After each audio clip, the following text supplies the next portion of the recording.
નમસ્કાર ખેડૂત મિત્રો, ખેડૂત પ્રયાસ ચેનલમાં આપનું સ્વાગત છે। આજે તારીખ 7 જૂન 2026 બપોરના મહત્વના હવામાન સમાચાર ચેનલમાં નવા આવો તો સબસ્ક્રાઇબ કરી લેજો। ગુજરાતના ખેડૂતો માટે સારા સમાચાર છે। પાડોશી રાજ્ય મહારાષ્ટ્રમાં ચોમાસાની એન્ટ્રી થઈ ગઈ છે।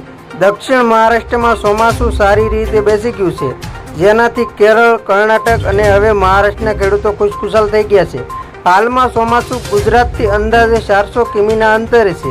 ચોમાસાની આ ઝડપ જોતા અનુમાન લગાવવામાં આવી રહ્યું છે કે ટૂંક સમયમાં જ તે ગુજરાતની સરહદો તરફ આગળ વધશે। ખેડૂતો હવે વરસાદની રાહ જોઈ રહ્યા છે, ત્યારે હવામાન વિભાગે 24 કલાકમાં વાવાઝોડા સાથે વરસાદનું યલો એલર્ટ જારી કર્યું છે।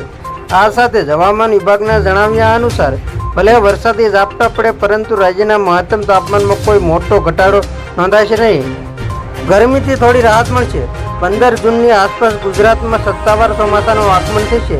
જો કે તે પૂર્વે જ ઉત્તરી પાકિસ્તાન તરફ સક્રિય વેસ્ટર્ન ડિસ્ટર્બન્સ અને રાજસ્થાન નજીક સર્જાયેલા સાયક્લોનિક સર્ક્યુલેશનને કારણે રાજ્યના વાતાવરણમાં ભારે અસ્થિરતા આવી છે, જેના પગલે હવામાન વિભાગે આગામી 24 કલાક માટે સમગ્ર રાજ્યમાં 40થી 50 કિમીની ઝડપે ફૂંકાતા તેજ પવન અને વીજળીના ચમકારા સાથે વરસાદનું યલો એલર્ટ જારી કર્યું છે। સમગ્ર રાજ્યમાં વરસાદની આગાહી વચ્ચે ગરમી અને અસહ્ય બફારાથી લોકો બેહાલ બન્યા છે। હવામાં ભેજનું પ્રમાણ સામાન્યથી વધુ રહેવાની સાથે સાથે ગરમીનો પારો પણ 40 ડિગ્રીની આસપાસ રહેતા લોકો હેરાન પરેશાન થઈ રહ્યા છે। રાજ્યમાં પ્રી મોન્સૂન એક્ટિવિટીના કારણે આગામી 7 દિવસ સુધી જુદા જુદા વિસ્તારોમાં વરસાદી માહોલ યથાવત રહેશે।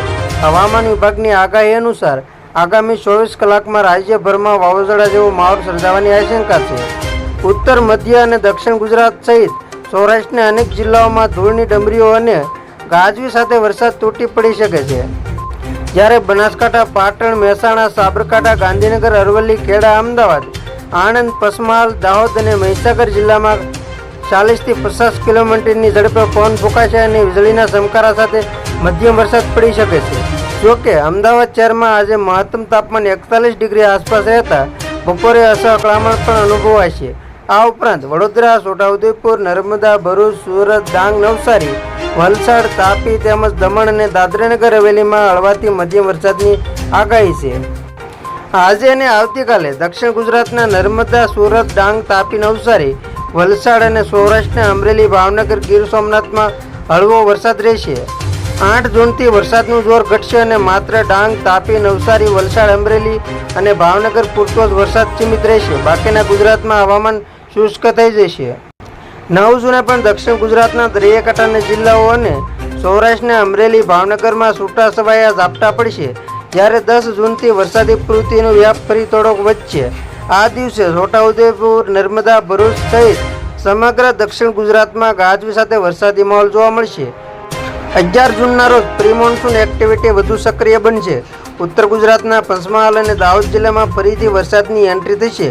આ સાથે વડોદરા સહિત દક્ષિણ ગુજરાતના તમામ જિલ્લાઓ અને સૌરાષ્ટ્રના અમરેલી, ભાવનગરમાં હળવાથી મધ્યમ વરસાદ થવાની સંભાવના છે। તો ખેડૂત મિત્રો, આ હતા બપોરના મહત્વના હવામાન સમાચાર। ફરી વખત મળશું નવી અપડેટ સાથે। ત્યાં સુધી જોતા રહેજો ખેડૂત પ્રયાસ યુટ્યુબ ચેનલ।